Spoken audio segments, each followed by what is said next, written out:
할렐루야를 인사합니다. 할렐루야. 할렐루야.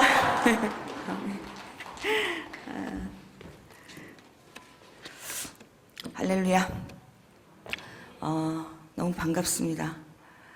오늘 또 이렇게 주성교회 성도님들 앞에서 제가 하나님, 내가 만난 하나님, 정말 좋으신 하나님 아버지를 자랑할 자랑을 할 수 있고 또 간증할 수 있는 시간을 허락하신 하나님 아버지께 감사와 영광을 올립니다.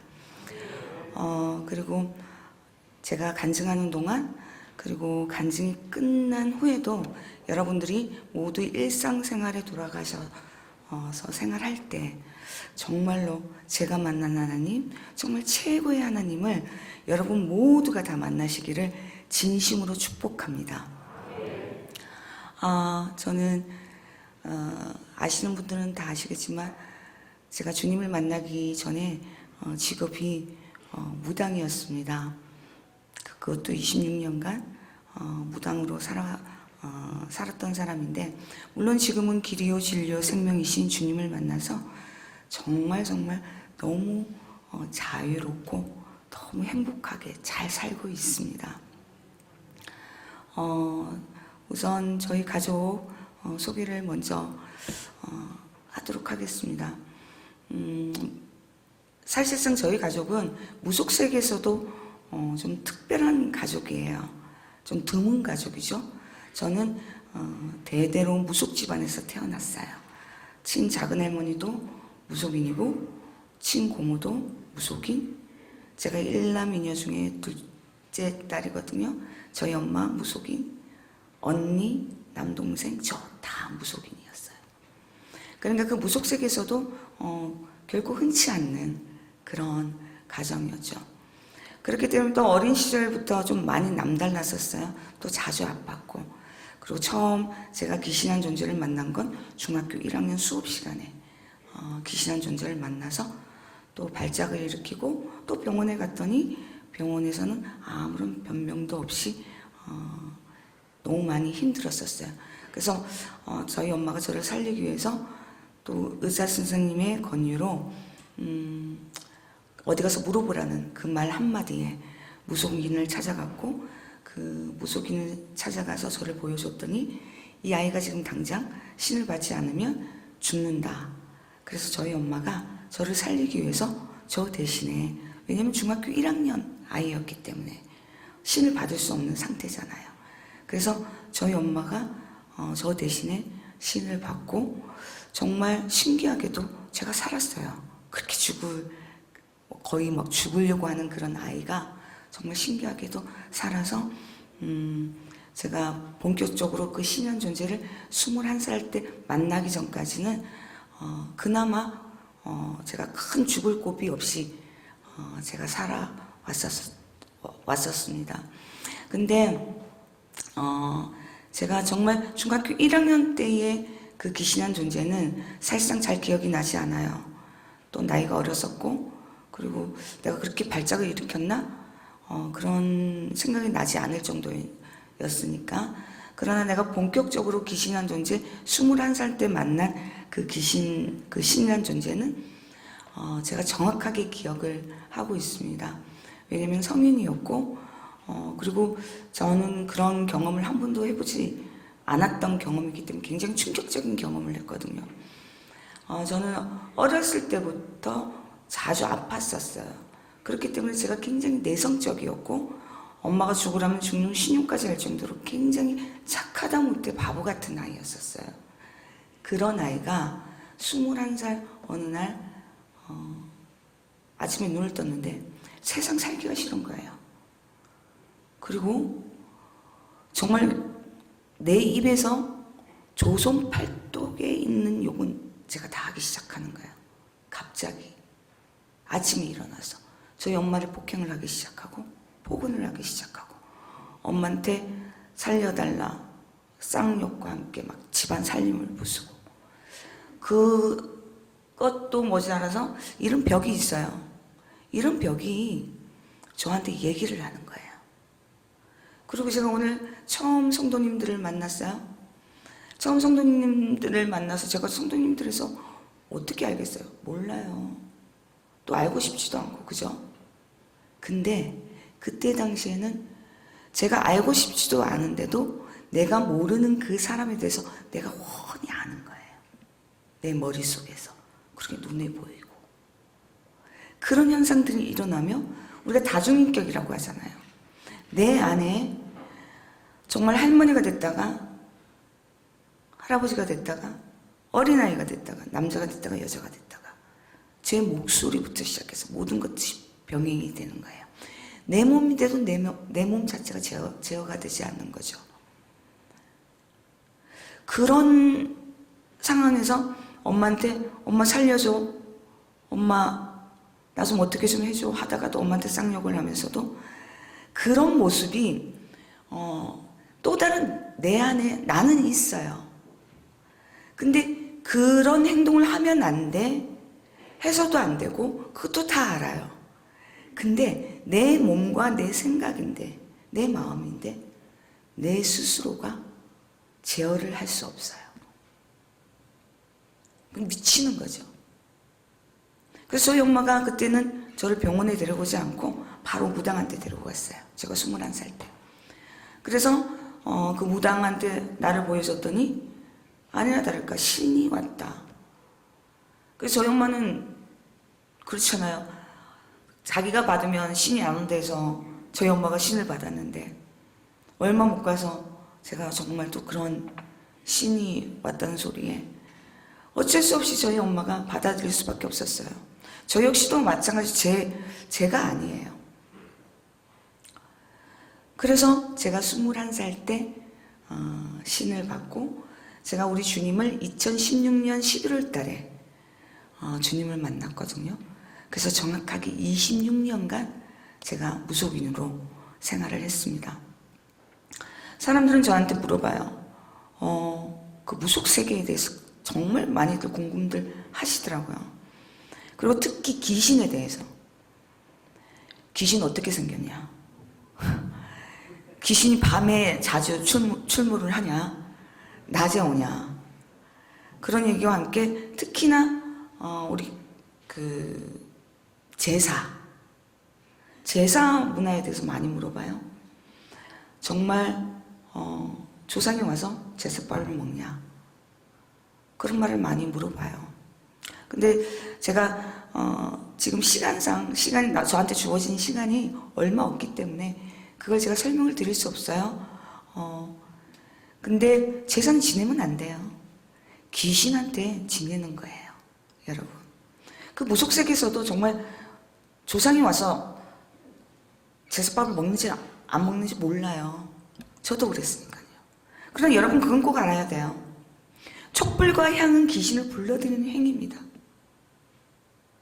향에 대해서도 초에 대해서도 제가 여러분들한테 왜 제사를 지내면 안 되는지 이유를 제가 이렇게 기회가 된다면 물론 제가 심소미 TV를 하고 있어요.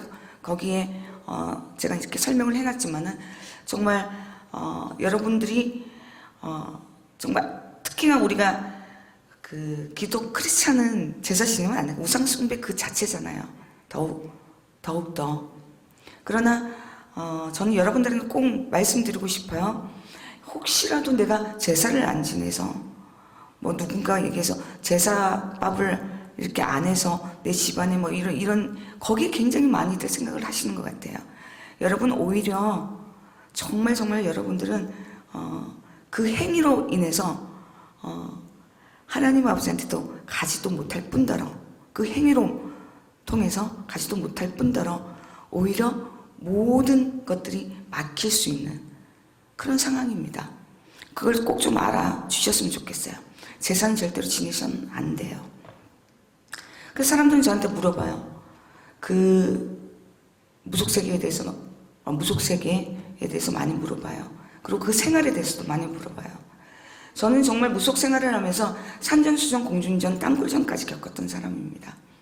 기본적으로 얘기하자면 그냥 간단하게 얘기하자면 저는 하나밖에 없는 아이도 세상을 떠나보내야 했었고 제가 또 쓸개암이라 해가지고 쓸개 적출도 했고 그리고 6개월을 일을 하면 6개월은 아파요. 그 정도의 일들, 그리고 물질은 뭐 기본적으로 오르락내리락, 그건 기본적으로 있었던 일들이에요. 근데 저는 사실상 사람들은 또 저한테 얘기하죠. 왜 도망을 가지 않았냐? 안 하면 되지. 안 하면 되는데 굳이 그런 걸 다 겪으면서까지 있을 필요성이 있었을까? 사람들은 저한테 그렇게 반문을 하거든요. 근데 저는 그때 당시에 그게 내가 사는 방법이라고 생각했어요. 이 신이 나를 살릴 거라고 생각하고 저는 모든 걸 맡겼거든요. 그리고 이 신이라는 존재는 이런 게 있어요. 우리가 그거 있잖아요. 우리 십계명에 나 외에 다른 신을 섬기지 말라고 있잖아요. 근데 그쪽 세계 그 사단도 그 귀신도 나 외에 다른 그 누구도 허용을 하지 않아요. 제가 사실상 처음에 주님을 만나고 제일 먼저 한 게 뭐냐면 성경책을 샀었거든요. 그 이유가 뭐냐면 그때는 내가 섬겨야 할 신이라면 당연히 이 신에 대해서 내가 알아야 된다고 생각했기 때문에 제일 먼저 했던 행동이 성경책이었어요. 성경책을 사서 보고, 제가 성경책을 보면서 제가 깜짝 놀랐어요. 특히나 구약에서. 그 이유가 뭔지 아세요? 정말 그쪽 무속 세계의 그 모든 귀신의 행위가 하나님 아버지를 모방했구나라는 걸 제가 확실하게 알았어요. 제사 문화부터 시작해서 숫자 개념, 이 모든 것들이 너무나도 흡사한 거죠. 그들이 싫어하는 거, 하나님 아버지가 싫어하는 걸 그들도 그렇게 모방을 했다는 거죠. 제가 너무 놀랐습니다. 정말 여러분들이 이 무속 세계에 대해서 절대로 관심을 갖지 말아야 될 이유 중에 하나가 그럴 수밖에 없어요. 혹하게 만들 수밖에 없어요. 제가 성경을 제가 보면서 제가 그런 걸 많이 느꼈었거든요. 그러면서 사람들은 저한테 왜 도망가지 못했냐? 그들의 첫 번째 이유가 뭐냐면 나 외에 다른 것들은 허용이 안 된다고 그랬잖아요. 그리고 내가 굴복할 때까지 그들은 내가 말을 듣지 않으면 내가 가장 사랑하는 사람을 건드려요. 그래야지 내가 무릎을 꿇을 수 있으니까. 저는 그렇게 반복하면서 살아왔어요. 그럼 제가 어떻게 결정을 해야 되겠어요? 두렵잖아요. 제 죽는 것도 두려워요. 제가 살기 위해서 신을 받듯이 또 나 말고도 내 주변을 위해서라도 어쩔 수 없이 제가 그 길을 계속해서 끊임없이 그런 고통을 당하면서도 제가 그 길을 간 거야. 살고 싶어서, 살기 위해서. 근데 마지막으로 제 아들이 죽고 제가 결정을 내린 거죠. 내가 사실상 내 아들 죽고 그리고 내가 이렇게 쓸개 암부터 시작해서 이 모든 가정들이 내가 도망을 갈 때마다 그 신이라는 그 존재가 저한테 벌전을 내린 거거든요. 그래서 그렇게 경험을 했던 거예요. 그래서 마지막에 내 아들이 죽고 난 뒤에 결정을 한 거죠. 나는 어쩔 수 없구나. 나는 영원히 내가 무속 세계에서 신과 함께 살다가 죽는 게 내 운명이구나. 말이 그렇지 제가 21살 때 신을 받았어요. 꽃다운 나이에. 얼마나 하고 싶은 것도 많고 얼마나 누리고 싶은 게 많았겠습니까? 근데 전 절대로 그걸 허용을 받지 못했거든요. 무엇을 하든 간에 못하나 방금 음식 먹는 것부터 시작해서 내 옷 입는 것, 색깔 모든 것 다 신한테 물어보면서 생활을 했었어요. 그러니까 자유가 어디 있어요?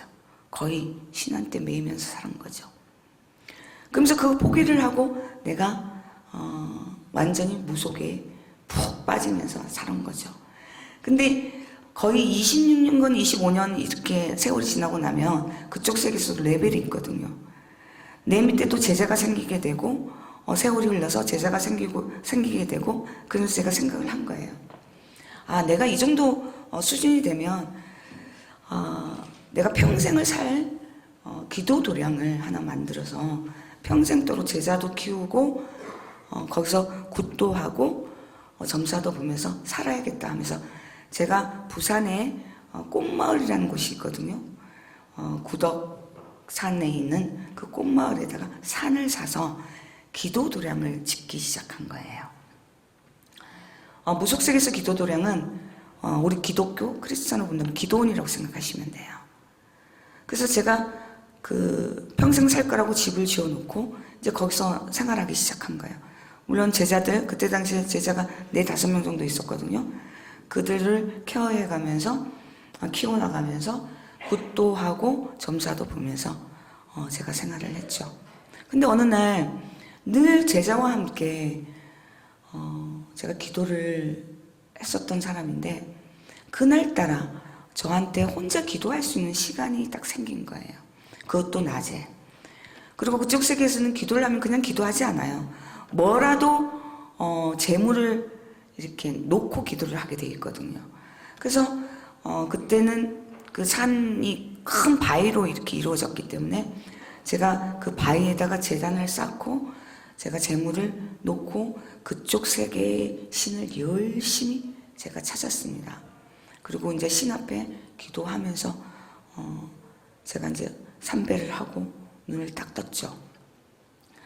근데 사실상 제가 삼배를 하고 눈을 딱 뜨는 순간에 사실상 여러분 저는 이 십자가를 보는 게 저한테 특별한 일이 아닙니다. 그 이유가 뭐냐면 내 고객의 20%가 기독교인이에요. 와, 미치죠? 지금도 어마어마합니다. 저희 남동생은 아직까지 현역으로 지금 무당생활을 하고 있거든요.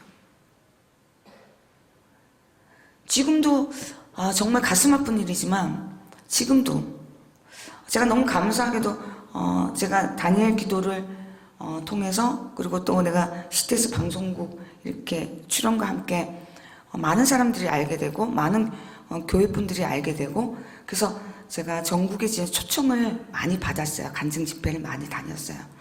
많이 다니면서 또 거기에 계시는 분들이 또 교회를 통해 가지고 또 이렇게 영적으로 힘드신 분들, 아프신 분들, 막 이렇게 귀신 막 이런 부분들 이런 분들의 이제 고통을 받으신 분들이 전화를 굉장히 많이 오세요. 전국에. 그리고 또 제가 심선미 TV를 하고 있으니까 그 사역을 저희 담임 목사님과 제가 함께 하고 있거든요. 근데 그들이 먼저 내뱉는 말이 뭔지 아세요? 내가 어디 가서 물어봤는데 예요. 정말 심각합니다. 지금도. 여러분 그거 아세요? 물론 우리 여기 주성교회에 성도님들 직분 계시는 분들은 한 명도 그런 분이 없다는 거 저는 확신하고 믿습니다. 그러나 밖외에 계신 분들은 더러 어떤 분들이 있냐면 일반 성도님들은 없어요. 저도 그 무속세계에 있었을 때 거의 다가 직분자들이 오셨어요. 집사, 권사 아주 당당하게 말씀하세요. 지금도 마찬가지 제가 전화를 받는 분들은 다 직분자들이에요. 어느 정도 신앙이 있다고 하면서 또 그렇게 하는 거죠. 그만큼 우리가 지금 이 순간에 우리의 신앙을 점검하셔야 돼요. 정말 절대로 만약에 누군가가 혹시라도 주변에서 여기 계신 분은 한 분도 그런 분이 없겠지만 혹시라도 밖 외에 교회 다니신 분이 그런 무속세계에 대해서 궁금하거나 거기에 대해서 물어본다고 한다면 기웃거리려고 한다면 그 심성미 집사가 얘기하더라. 제발 어리석은 짓 하지 말라고 하더라. 정말 돈 주고 사망을 사는 격이거든요. 공짜로 보지 않잖아요. 어리석게 자기 돈 주고 사망을 사는 격입니다. 아버지가 가장 싫어하는 게 뭐예요? 우상 숭배입니다. 지금 생각해보면 아버지가 저를 보면서 얼마나 가슴 아파하며 저는 사실상 죄인 중에 그 사도바울이 그러지 난 자기는 죄인 중에 개수라고 하지만 나는 개수 중에 진짜 최고봉의 개수였다고 생각해요. 왜냐하면 나는 사탄 제조기였거든요. 무당을 키워나갔던 거거든. 그 밑에 손님들이 얼마나 많아요. 그것뿐만 아니라 저는 기독교인들이 오면 저는 오히려 그들을 회심시켰어요. 네가 예수 하기 때문에 네 집안이 이 꼴밖에 안 되는 거야. 너는 무속과 신과 배제시켜놓고 살 수 없는 사람이다. 그러니 무릎 꿇고 여기 빌어라. 제가 그랬던 사람이거든요. 얼마나 끔찍합니까?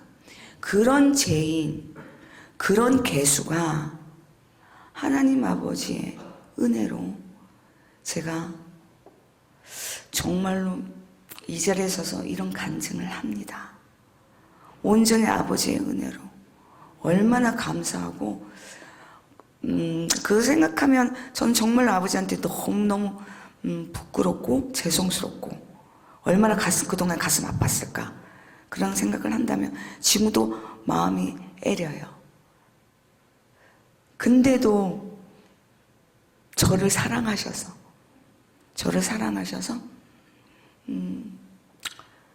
제가 이 자리에 서게 되었습니다. 저를 구원해 주셨고 저를 사랑하셔서 이 죄인을 마땅히 지옥에 갈 이 죄인을 아버지께 감사와 영광을 올립니다. 저는 정말 그렇기 때문에 십자가를 보는 게 특별한 일이 아니었거든요. 그러나 그날 본 십자가는 내가 여느 때 손님들이 기독교 신자들이 오면 보는 그 십자가하고 완전히 달랐어요. 저는 제가 삼배를 하고 눈을 뜨고 여러분 그때 당시에 저는 영의 눈을 가지고 있었어요. 우리가 기독교 우리 크리스찬들은 영안의 눈을 뜬다, 영안의 눈을 뜬다고 하잖아요. 그거하고 똑같은 의미예요. 제가 귀신을 봤잖아요.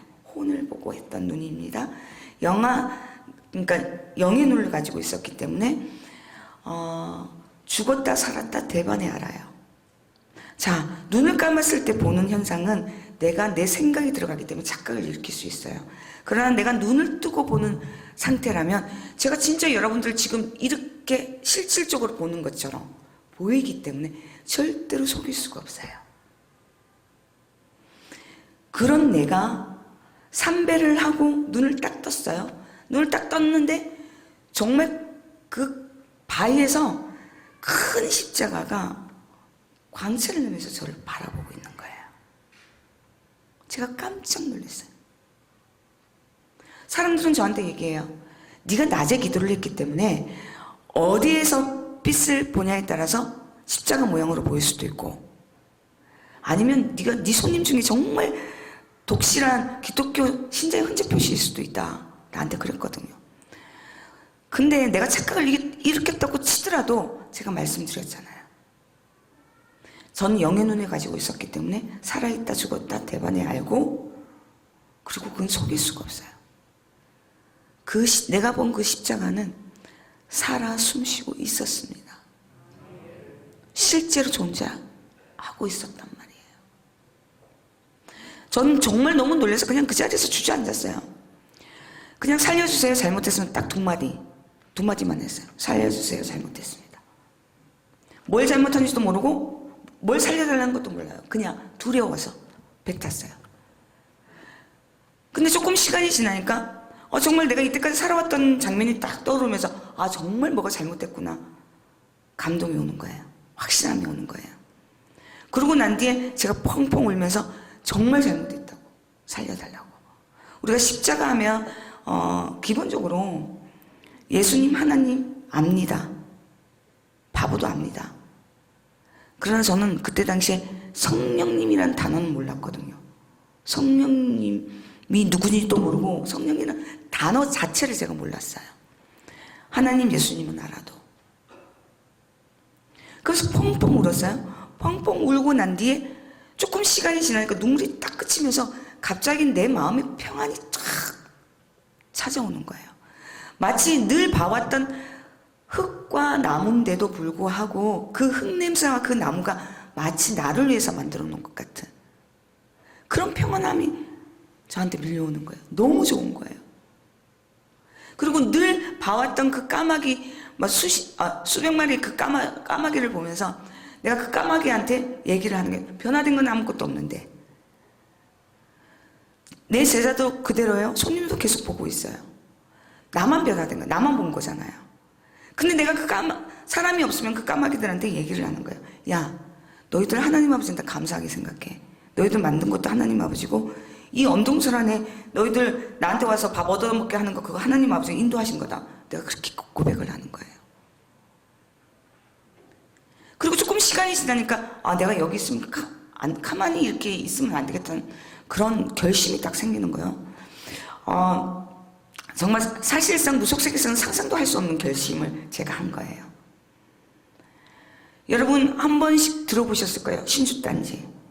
신주단지는 일반 사람이 집안에서 모시는 신주단지와 정말 무속인이 모시는 신주단지는 어마어마한 차이가 있습니다. 그 신주단지는 신을 모시는 단지라 해서 생명의 단지예요. 함부로 손을 대서도 안 되고 손을 대면 뭐 줄초상이 난다. 이제 별의별 안 좋은 일들이 일어난다고 하기 때문에 제가 함부로 손을 댈 수가 없어요.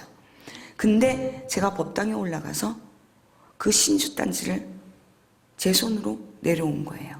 내려와서 사정없이 그냥 바위에다가 박살을 냈어요. 할렐루야.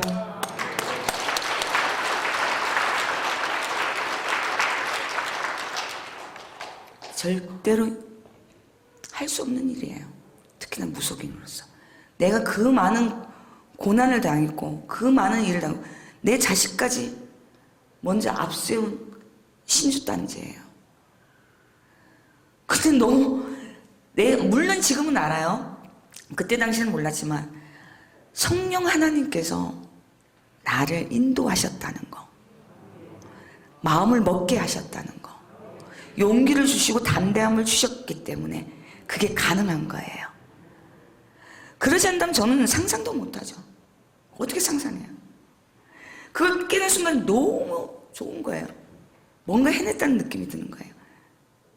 그러고 난 뒤에 시간이 조금 흐르니까 그것도 잠시예요. 이제 현실감이 밀려오는 거예요. 제가 2016년 11월 달에 주님을 만났어요. 자, 11월 달에는 무속세계에서 피 큽니다. 왜 피 큰 줄 아십니까? 맞아요, 수능. 정말 수능. 믿는 자든 믿지 않는 자든 다 옵니다. 다 와서 내 아들, 내 딸 어디 학교, 어느 대학에 가야 되며 진로를 어느 쪽으로 결정해야 되는지 다 물어봅니다. 그것뿐만 아닙니다. 무속세계에서는 우린 1월 1일이 새해잖아요. 그러나 무속세계에서는 동지달이 새해입니다. 동지는. 그 이후로 동지부터 시작해서 새해를 치기 때문에 그 모든 굿들이 새맞이 그 모든 굿들이 점사부터 시작해서 그 모든 굿들이 11월 달에 다 이루어져요. 그럼 얼마나 많은 손님들이 있었고 얼마나 많은 고객들이 저를 찾았겠습니까? 더군다나 제 밑에 제자가 제가 3-4명씩 있다고 얘기했잖아요. 그럼 그들이 데리고 있는 밑에 있는 손님들만 해도 얼마나 많은 손님들이 있었겠습니까? 제 머릿속에서 얘기를 합니다. 아, 이거 어떡하지? 그리고 여러분 그거 아세요? 무속세계에는 외상이 없습니다. 다 현찰입니다. 내가 나중에 외상으로 점 좀 봐주실래요? 어른 반 푼어치도 없어요. 아주 냉정한 것입니다. 돈 액수를 보고 돈을 얼마를 놔뒀냐에 따라서 정계가 달라지는 곳이에요. 돈을 많이 주면 줄수록 정계가 좋겠죠. 그리고 거기는 굿술해도 공탁을 걸지 않으면 굿술 안 해줘요. 정말 적게는 몇백만 원, 많게는 몇천만 원이 현찰로 다 돌아다녀요. 그러면 내가 얼마나 갈등이 심했겠어. 더군다나 피 큰데. 내 머릿속엔 그래요. 선미야, 너 뭐해? 너 굿 안 하고 뭐하냐? 우리 제자들도 계속 나한테 쪼옵니다. 선생님 뭐 하십니까? 빨리 굿 날짜 잡아야죠. 알았어. 근데 너무 신기한 게 뭔지 아세요? 마치 하면 큰일 날 것 같은 느낌. 내 마음이 두려운 거예요. 하면 안 된다는 게 아니 돈이 보여요. 내가 현찰이라고 했잖아요. 외상이 없다고 그랬잖아요. 손님은 계속 밀려오고 굿을 해야 돼. 먹고 살아야 돼. 막 돈 날라다니고 막 그래. 빨리 해서 그 돈을 써야 되는데. 근데 너무 신기하게 이 마음이 움직이지 않는 거예요. 생각만 움직이지 마음이 움직이지 않는 거예요. 더군다나 내 편에 아무도 없어요. 우리 엄마, 우리 가족 그때 전부 다 무속인이었거든요. 상식적으로 생각해 보세요. 내가 만약에 이 얘기를 조금만 하더라도 내 가족은 분명히 그럴 거예요. 네가 예수 했기 때문에 감기만 걸려도 네가 예수 했기 때문에 네가 그렇게 했기 때문에 모든 핑계를 저한테 댈 거니까 조금만 있어도 다 모든 게 내 책임이라고 생각할 거니까 두려운 거예요. 말도 못 하겠는 거예요. 내 편이 없는데 굳이 내 편이라면 진짜 반쪽짜리 고객님들 내가 고객님들한테 물어볼 수도 없는 거잖아요. 그들이 나한테 물어보러 왔는데 환장하는 거예요. 그래서 내 제자 한 명을 선택해서 그냥 떠오르더라고요. 그 제자 이 아이한테 얘기하면 적어도 이 아이는 나보고 덜 미쳤다고 하겠다는 생각이 들어서 용기 내서 그 아이한테 얘기했어요.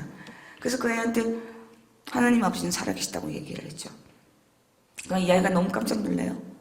놀라면서 내가 너 하나만큼은 하나님 아버지한테 데려가기로 했다 그랬더니 이 아이가 그러면 시간을 좀 달라고 하면서 며칠 있다가 다시 와서 저한테 그러면 제가 다시 한 번 더 선생님과 함께 가겠습니다. 그렇게 해서 지금까지 신앙생활을 하고 있습니다.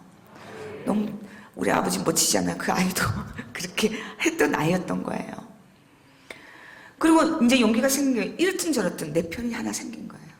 그래서 가감하게 그 아이한테 얘야 간판 내려. 아주 멋지게 간판을 딱 내리고 밑으로 탁 내려갔죠. 저희 집으로. 근데 거기에 또 적이 하나 있어요. 저희 남편. 저희 남편은 아무것도 몰라요. 저희 남편은 왜 내려왔냐? 나 아파서. 무조건 아프다고 얘기했어요. 그러면서 조금 시간이 지나면서 미치겠는 거예요. 그 몇 개월의 텀 있는 동안에 내가 이걸 어떻게 해야 될지를 모르겠는데 그래서 그냥 가만히 집에서 그냥 무작정 TV를 봤어요. 근데 그 TV를 보는데도 내 머릿속에 들어오지는 않잖아요. 여러분들도 많이 경험들 했을 거예요. 뭐 복잡한 생각 있으면 TV를 틀어놓어도 그 머릿속에 들어오지 않는다는 거. 저 역시도 마찬가지로. 그날도 어김없이 뭘 보겠다는 생각 없이 열심히 채널을 돌렸어요. 집에 누워서. 근데 저는 기독교 채널이 있는지도 몰랐어요. 얼마나 돌렸으면 여러분 아세요? 기독교 채널 맨 끝에 있어요.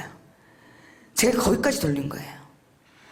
근데 정말 열심히 채널을 딱 돌리고 있는데 내 눈이 어디에 꽂혀 있냐면 CTS 콜링가시라는 프로그램에 꽂힌 거예요. 그게 생방송이었던 거예요. 생방송이고 브라이언 박 목사님이 진행했던 생방송이었고 이거 상담하고 이렇게 하는 거 보니까 더군다나 만약에 이 생방송 걸리면 대박이잖아요. 그죠? 이 운명이다. 저는 사실상 테스트용으로 그냥 무작정 전화를 걸었던 거예요. 뭐 걸어서 만약에 걸리면 그냥 전화 끊어버리면 되지. 그런 생각으로. 그냥 테스트용으로. 전화를 걸었는데 대박. 걸렸어요. 생방송 중에. 그것도 마지막 통화에. 그래서 처음에 거기 상담 그 작가님이 저한테 그러더라고요. 누구시냐고. 저 무속인인데요. 그러니까 못 알아먹으시더라고. 무속인이라고 얘기하니까. 그래서 무당인데요. 그러니까. 갑자기 다른 말은 전혀 하지 않고 절대로 끊지 마세요. 절대로 끊지 마세요. 그렇게 하시는 거예요. 제가 그 말에 더 놀랐어요. 너무 강력하게 그렇게 얘기를 하니까.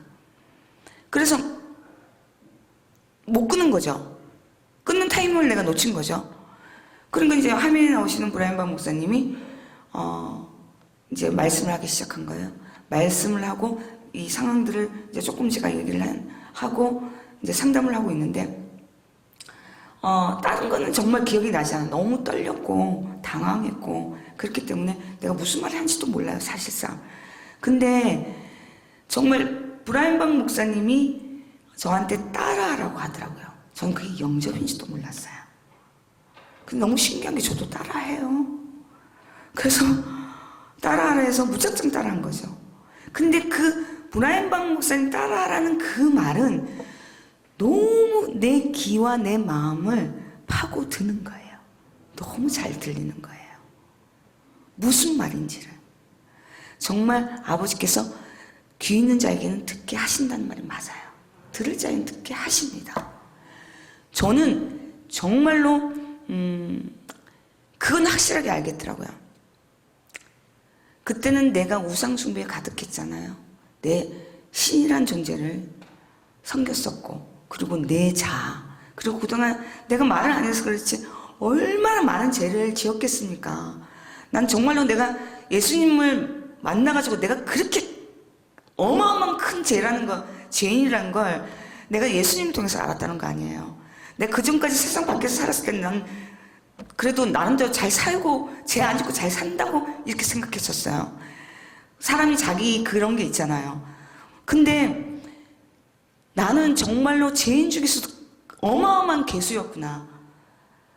정말 그 빛 안에서는 그 어둠이 완전히 드러난다는 게 절실하게 느꼈습니다. 저는 정말 내 안에 있는 그 모든 죄를, 그리고 내가 나 자신이 됐던, 내가 주인이 됐던 나 자신을 예수 그리스도 예수님을 영접함과 동시에 내 모든 죄를 탕감하고 내 새로운 주인을 모시면서 내가 새롭게 거듭난다는 거, 그것만큼은 기가 막히게 알겠더라고요. 나한테 그런 감동이 오고, 난 이제 새로워지는 거야. 난 이때까지 지었던 그 모든 죄들이 예수님을 받아들이는 것과 함께, 주인 삼과 함께 나는 깨끗해지는 거야. 그러면서 내가 너무 감격스러운 거 있잖아요. 그리고 너무 홀가분해진다는 느낌? 그리고 내가 정말 깨끗해진다는 느낌에, 나중에 혹시라도 콜린과 거기 인터뷰하는 장면 보면 제가 꺽꺽꺽꺽거리면서 우는 장면이 있어요. 제가 정말 꺽꺽꺽거리면서 울었어요. 그리고 내가 그 영접과 함께 저는 아마 내 운명이 완전히 달라졌을 거라고 해서 그때부터 달라진 것 같아요. 그리고 영접이 끝나고 난 뒤에 작가님이 저한테 전화가 왔더라고요. 자매님, CTS 방송국은 전 세계 방송입니다. 그리고 자매님은 전 세계인 앞에서 영접을 하셨기 때문에 절대로 물릴 수가 없습니다. 라고 저한테 얘기를 하더라고요. 그래서 제가 알았다고 그랬죠. 근데 나는 그게 영접이 무슨 뜻인지도 몰랐었고, 솔직히 말해서. 근데 지금 너무나도 잘 알고 있죠. 영접이 얼마나 중요한지. 그리고 우리가 날마다 거듭나야 된다는 거. 그래서 날마다 우리는 영접해야 된다는 거. 그거는 제가 그만큼 영접이 중요하다는 걸 그때 제가 확실하게 알았습니다. 제 마음가짐과 그 모든 것들이 다 달라졌으니까. 내 인생 판도가 달라졌으니까요. 그러면서 제가 제일 먼저 한 게 이 책을, 성경책을 사게 된 거예요. 하고 난 뒤에 제가 또 우리 제2영도교회를 제가 인도를 받았고, 그리고 난 뒤에 이제 제가 신앙생활을 하기 시작했습니다. 여러분, 저는 그쪽 세계에 있었을 때 잠을 제대로 자본 적이 없어요. 잠을 자든 꿈을 꾸든 무엇을 하든 간에 귀신의 소리와 귀신의 냄새, 그 영과 늘 함께 있어야 돼요. 잠을 자도 소리를 들어야 되거든요. 냄새를 맡아야 되고. 제가 그 혼을 다뤄야지만이 구술할 수도 있고 점사를 볼 수 있는 거예요. 그리고 비가 오나 눈이 오나 바람이 불어도 계절 안 따집니다. 청둥 번개 쳐도 안 따집니다. 기도 날짜에 딱 기도를 해야 돼요. 그렇기 때문에 비가 오나 눈이 오나 바람이 부나 밥 먹는 시간, 잠자는 시간, 점사 보는 시간, 굿하는 시간, 그거 빼고는 무조건 기도해요. 신하고 소통을 해야 되거든요. 만약에 내가 소통을 하지 않고 그걸 게으름을 피우게 되면 어김없는 벌점, 두려움, 언습해 옵니다. 기가 막힙니다. 제가 자유가 어디 있었겠습니까? 근데 그 안에서 그게 내 삶이라고 생각했어요. 그게 내가 살 수 있는 유일한 방법이라고 생각했어요. 그런 삶을 살았던 사람이에요, 제가. 그리고 제가 가장 포악하다는 또 장군심까지 받았어요. 사람들은 제가 이렇게 여러분들한테 조곤조곤 지금 너무 말씨가 예뻐졌거든요. 제가 예전에는 제 입에서 욕으로 시작해서 욕으로 끝났어요. 점사도 욕으로 받거든요. 웬만한 남자도 저를 감당하기 힘들어했습니다. 상상도 안 가죠. 근데 옛날 나의 모습을 보면 약간 보인다고 하시더라고요. 그 주님 만나고 막 만났을 때 그 모습을 봤을 때 그런 말씀을 하시더라고요. 그 정도로 제가 굉장히 성격도 포악했고 또 많이 예민했습니다. 예민했고 또 소리에 민감했고 또 물질에 민감했습니다. 제가 얘기했잖아요. 그쪽 세계에는 전부 다 현찰이었다고. 그리고 몇백만에서 몇천만 원씩 돈이 왔다 갔다 하기 때문에 모든 것이 다 예민했던 거예요. 그래서 그쪽 세계에 살면서 저는 사랑이라는 걸 몰라요. 어떻게든지 이 사람이 나보다 더 월등해서도 안 되고 이 사람이 더 잘 나가서도 안 되고 이 사람이 한마디로 말해서 그냥 금목걸이 하나를 하면 난 금목걸이 2개 정도는 해야 되고 남보다 더 이러면서 갑박하게 살았던 사람이에요. 그랬던 내가 사람들이 저한테 그래요. 너무 많이 변했어요. 너무 예뻐졌어요. 성형수술 하셨어요? 저한테 물어봐요. 그 정도로 변했나 봐요, 제가. 그럼 제가 얘기하죠. 예, 맞아요. 저 성형수술 받았습니다. 성령님한테 머리에서 발끝까지 내 생각 구조, 이 모든 것들이 성령님께서 저를 이끄시고 인도하시고 지금까지도 저를 만져주고 계십니다. 그래서 달라진 거예요. 아까 말씀하신 것처럼 누구든지라고 하잖아요. 누구든지 그리스도 안에 있는 자들은 새로운 피조물이라. 이전 것은 지나갔으니 보라 새 것이 되었도다. 새 것 됩니다. 어떤 상황 속에서도 정말 저는 여러분들한테 정말 이 말씀 꼭 해드리고 말씀을 이렇게 정리하고 싶은데 저는 거기서 평안을 누리지 못했어요. 저는 여러분들한테 그 말 꼭 해드리고 싶어요. 내가 정말 자유를 받지 못했던 그곳에서 정말 제대로 살지 못했던 그곳에서 난 또 그 세상이 난 자유로운 세상이라고 생각했었거든. 나름. 근데 내가 정말 예수님을 만나서 참 자유가 무엇인지를 제가 알게 되었거든요. 여러분, 전 예수님을 만나서 정말 참 평안을 누린다는 게 무엇인지를 알았어요. 저는 여러 가지 하나님 아버지께서 주신 은혜가 너무나도 많습니다.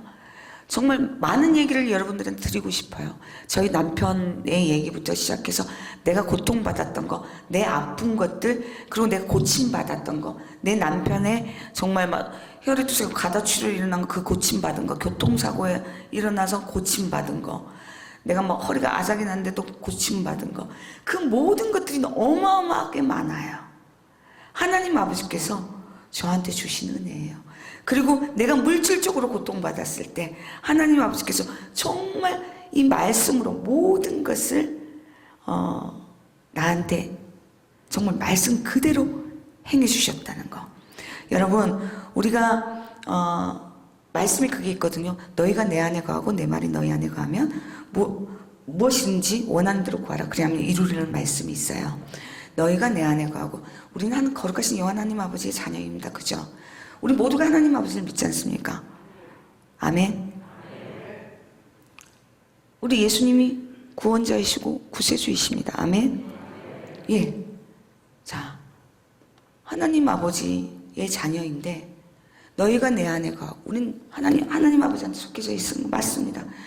그러나 우리가 가장 큰 문제가 뭐냐면 내 말이 너희 안에 거하면, 우리는 하나님 아버지 말씀을 내 일상 속에서 적용을 하지 않아요. 저도 그랬었어요.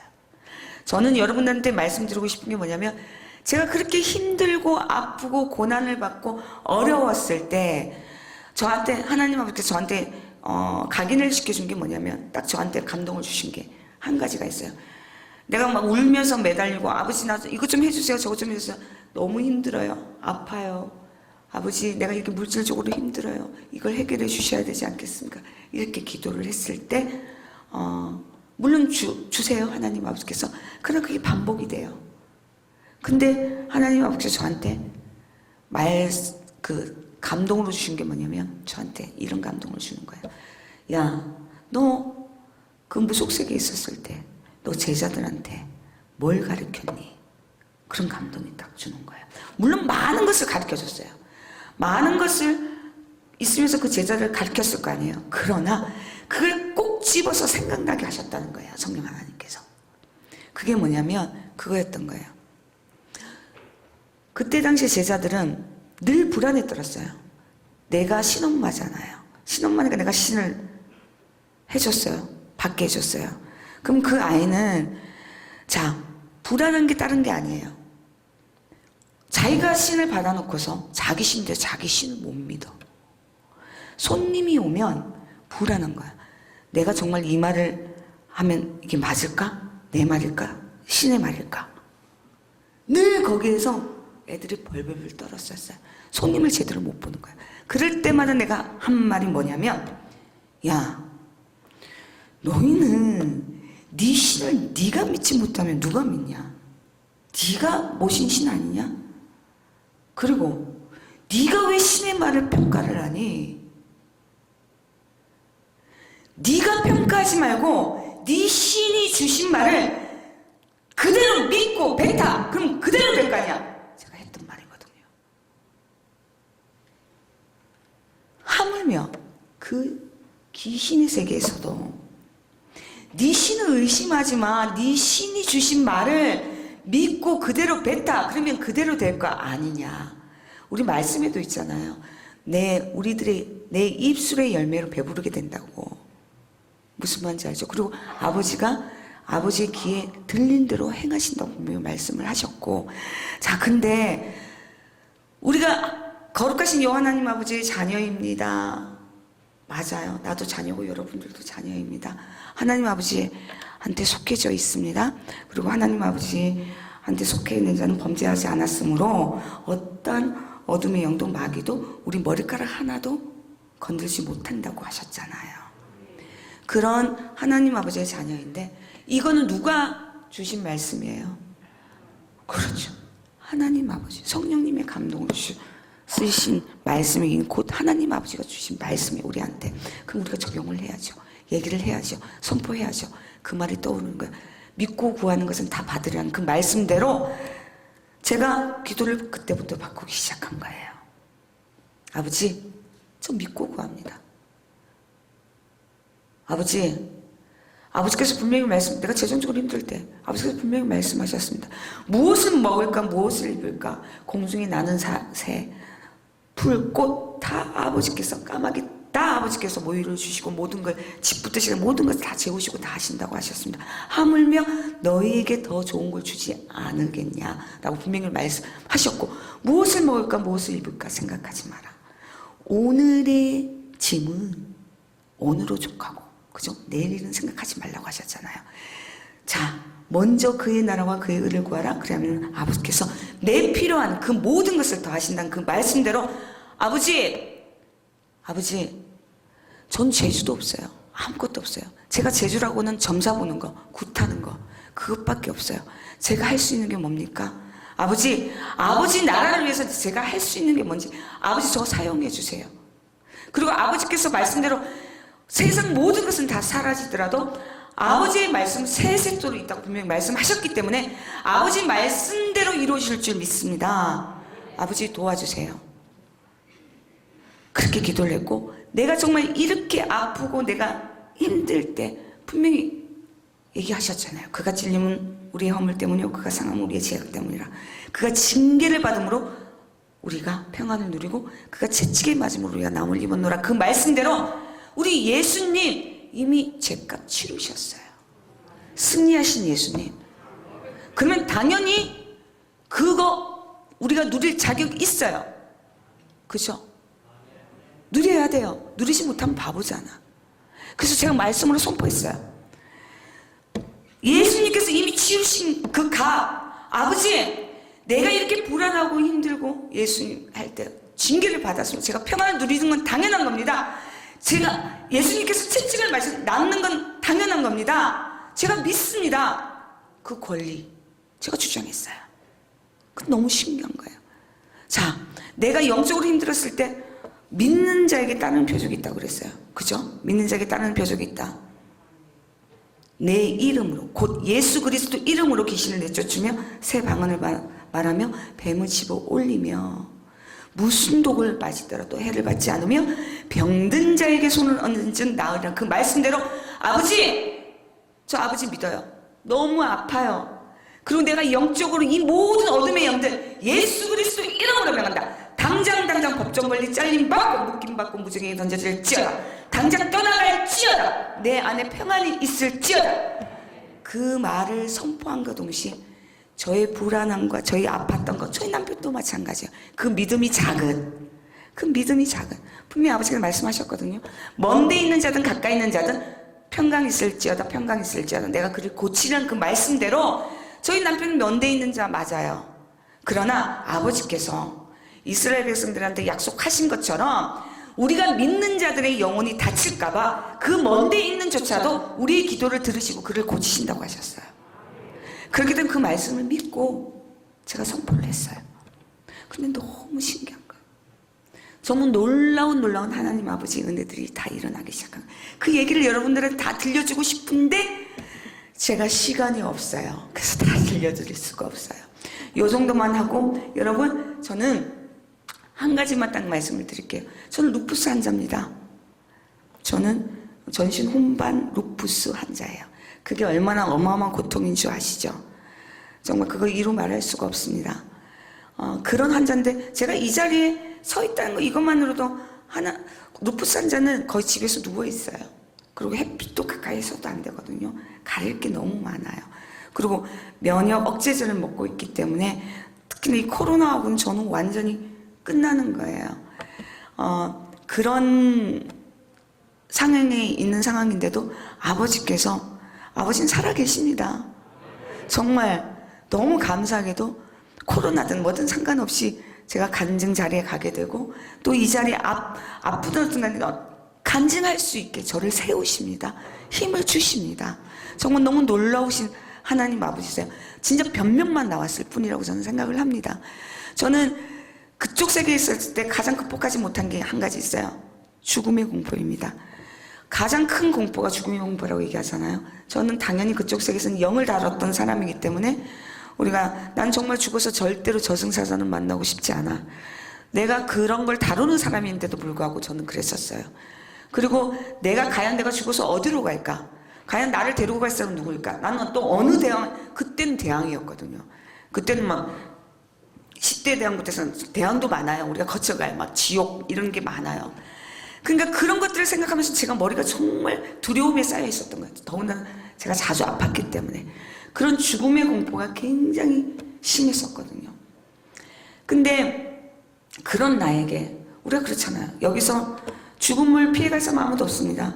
분명히 말씀했잖아요. 한 번 죽는 것은 사람에게 정한 일이고 그 후는 심판이라고 분명히 말씀하셨어요. 그렇기 때문에 여기서 죽음으로써 자유로운 사람 아무도 없죠. 근데 내가 예수님을 만나서 정말 그렇게 두려웠던 나에게 그 죽음의 공포가 한 번에 싹 없어졌다는 거예요. 그 이유가 뭔지 아세요, 여러분? 저는 그때 그 무속세계에서도 늘 아팠어요. 그래서 신한테 매달렸었어요. 아프지 않게 해달라고. 정말. 그리고 알 수 없는 병으로 제가 많이 힘들었어요. 그래서 하나님 아버지한테 와서 예수님 믿으면서 똑같이 그 영적인 공격을 받으니까, 그 귀신의 공격을 받으니까 제가 얼마나 힘들었겠어요.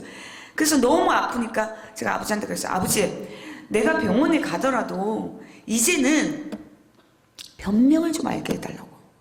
이제 알 수 없는 병은 정말 싫다고. 내가 예수님한테까지 와가지고 이렇게 알 수 없는 병, 신병 같은 이런 병을 내가 알아야 되겠냐고. 제발 이제는 변명을 알고 내가 아팠으면 좋겠다고. 딱 그랬더니 정말로 신기하게 그것도 희귀 난치병, 홍반 루푸스, 전신 홍반 루푸스란 병을 딱 알게 해주신 거예요. 전 너무 감사했어요. 그건 치료약이 없어요. 아시죠? 치료약이 없어요. 그거는 약의 부작용으로 인해서 그 부작용 때문에 이렇게 죽는다는 그런 병이에요. 근데 제가 그 병을 딱 하는 순간 할렐루야 감사합니다 그랬어요. 그리고 내 지인들한테 문자를 보냈죠. 할렐루야 우리 목사님 담임 목사님부터 시작해서 뭐 브라임 목사님 싹 다 제가 다 돌렸어요. 축하해 주세요. 저 폰반 루푸스랍니다. 그러니까 그분들이 너무 놀라서 축하한다고 그렇게 말씀을 하시더라고요. 어떻게 해야 될 줄 몰랐다고 그러더라고요. 나중에 얘기를 들어보니까. 근데 그게 제 진심이거든요. 사람들은 에이 죽을 병에 걸렸는데 무슨 축하고, 난 정말 그 축하받아야 될 일이 맞아요. 왜냐하면 첫 번째로 하나님 아버지가 내 기도 들어주셨어요. 변명을 알게 해주셨어요. 그래서 내가 그 신병을 알았던 거예요. 명확하게 내가 왜 알 수 없는 병을 할 수 있었는가. 그건 특수 피검사가 해야지만 알 수 있는 병이거든요. 이제 완전 내가 안 거잖아요. 원인을. 그리고 두 번째가 뭐냐면 제가 아버지께서 나를 회복시켜 줄지 저는 확신하고 믿거든요. 지금 저 보시면 아시잖아요. 근데 그러지 않으실지라도 저는 천국의 확신이 있습니다. 내 소망이 이 세상에 있는 것이 아니라 나는 그때 당시엔 사후의 세계라고 얘기를 한단 말입니다. 저는 그때 당시 그 무속 세계에 있어야 그 신들과 그 영들 내가 다 알잖아요. 비교도 안 되는 거잖아요. 근데 그때는 내 죽음조차도 확신이 없었던 그 죽음이 이제는 내가 어디에 가서 어느 곳으로 가야 되고 내 집이 어디며 나의 영혼이 어디에 거해야 될지를 확신이 있다는 거예요. 내 집은 천국이라는 거예요. 그래서 두렵지 않아요. 그러지 않으실지라도 나는 내 집에 가는 거기 때문에. 그리고 내가 끽 100년도 살지 못하는 이 세상, 우리가 여기다 세상에 소망을 두면 안 되죠. 우리 돈 뭐 때문에 벌어요? 노후 때문에 버는 거잖아. 나중에 잘 먹고 잘 살고. 내가 100년짜리 인생에 투자하지 않습니다. 내가 이미 그쪽 세계에서 살아왔던 사람이기 때문에. 여러분, 혹시라도 우리가 크리스찬이면서도 예수님을 믿는다면서도 정말 영혼이 있나? 그런 거 헷갈리시는 분들이 정말 조금 있더라고요. 여러분, 있습니다. 내 영혼이 있고 귀신도 있습니다. 모든 영들이 다 있습니다. 그러면 하나님도 영이고 사단도 영입니다.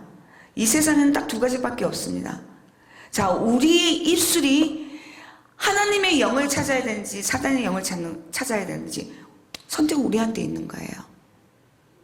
그리고 우리가 소망을 어디에 두냐에 따라서, 정말 오직 예수님을 붙드냐에 따라서, 제가 말씀드렸잖아요. 예수님을 만나면 내가 고난 중에 참 평안이 무엇인지 알 수 있어요. 제가 그랬으니까. 말도 안 돼요. 고난이 있는데 무슨 평안이 있어. 예수님 만나보세요. 정말 진정으로 예수님 만나보세요. 그 말 뜻이 무엇인지 여러분들이 알 거예요. 그리고 내가 고난 중에서도 하나님 아버지의 역사하심을 보세요. 제가 아까 말씀드렸잖아요. 말씀 선포하세요.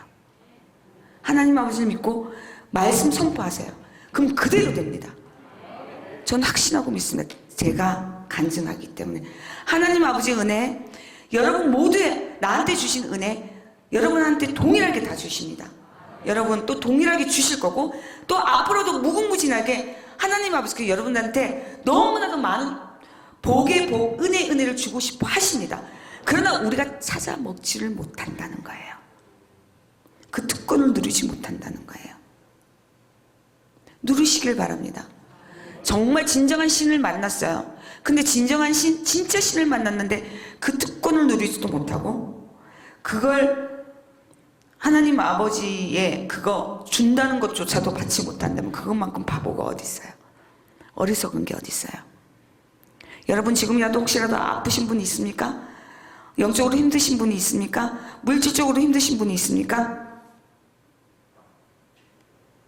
하나님 아버지께 선포하시고, 나는 거룩하신 여호와 하나님 아버지의 자녀입니다.